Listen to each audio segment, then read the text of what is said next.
Hello again and welcome to Charles Kelly Money Tips. Thanks for joining me on Facebook Live and on my podcast, which you can all find at moneytipsdaily.com or of course on iTunes and Stitcher. Now I've talked about these sort of recession signs before, but I'm seeing more and more signs of recession coming up in the news and the media. And I don't want to be a sort of doom and gloom and person and someone that is always talking about recession. I mean, Zig Ziglar once said that the media had predicted 19 out of the last 3 recessions. But you can't ignore things that are happening. You can't just sort of close your eyes and say everything's going to be fine, all think positive and nothing will go wrong. Because I see signs all around me. And more stories have been flagged up in recent media reports, prompting fears that I have of a looming recession. Today in the Financial Times, they reported, and this came out last week as well, over the weekend, at the end of last week, that the Federal Reserve Bank of New York injected 66 billion, that's $66,000 million into short-term lending markets on Monday, building on a series of operations from last week to support markets after a severe bout of turmoil. So something's going on underneath. You won't hear this on the regular news, but it's there, and when it becomes a story, then it really is going to be worrying. And the cost of overnight cash borrowing in exchange for US Treasuries, known as repurchase agreement, soared last week, pushing the main interest rate targeted by the Federal Reserve out of target range. Now, in English, that means there's a lot of trouble going on there, and the Fed has had to intervene in the market for the first time in a decade. Now, let me just repeat that. Forget about all the technical stuff, and hi to everyone coming on here. But the Fed, the Federal Reserve, like the Central Bank of America, had to intervene in the market for the first time in a decade on Tuesday, right? So that means it's having to pump money into the market to avoid a problem for the first time in a decade. Now, what happens at every decade on average? Right, there's a recession. Every decade, on average, there's a recession. Sometimes a bit longer, sometimes a bit sooner. And I don't think we've come out of the last recession, 2008-9, right? That's a decade, 10 years ago.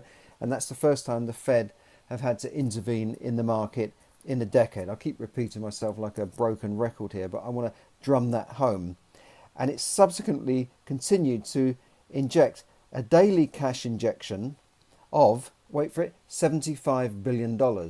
That's $75,000 million. So you got a million times 1,000 is a billion, and it's then 75 times that has been injected into the markets. That's from the FT.com. Look it up yourself if you don't accept what I'm saying.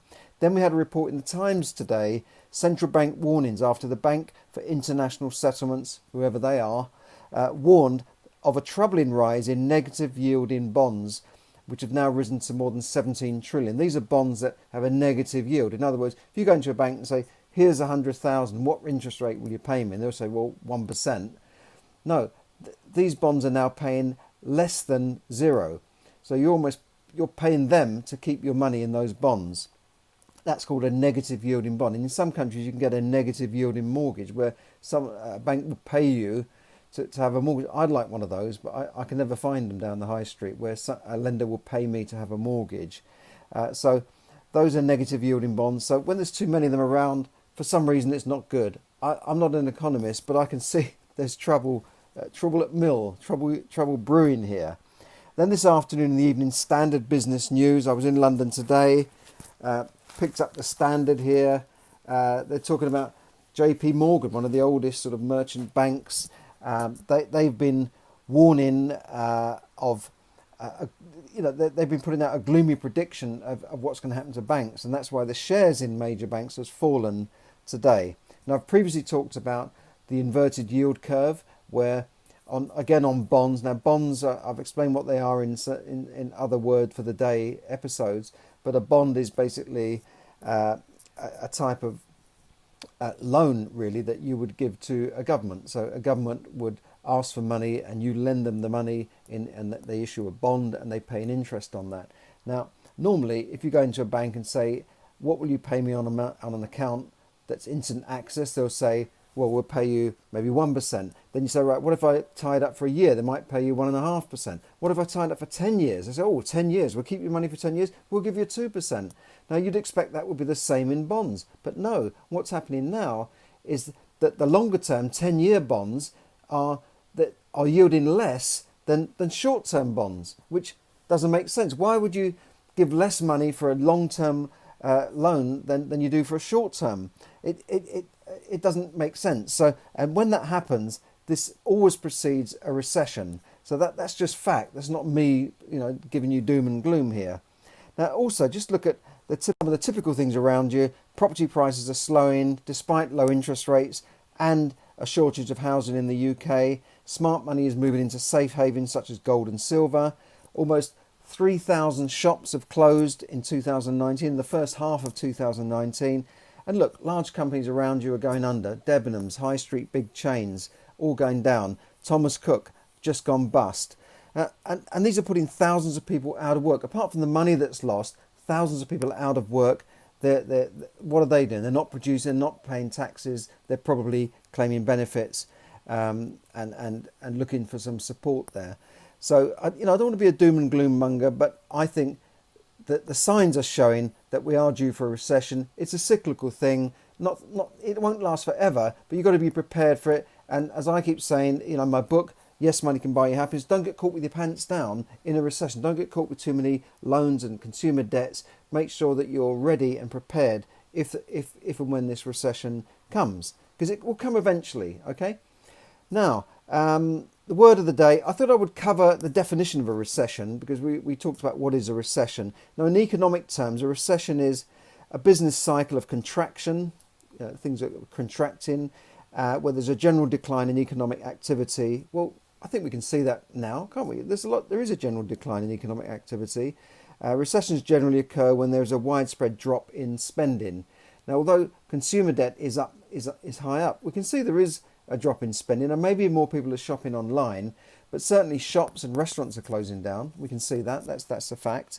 And then officially, a country is deemed to be in recession after a period of general economic decline, defined usually as a contraction in the GDP, gross domestic product, for the 6 months or 2 consecutive quarters or longer. I think we look at 2 or 3 consecutive quarters, then we would say that country is in recession. Germany is slowing down as well.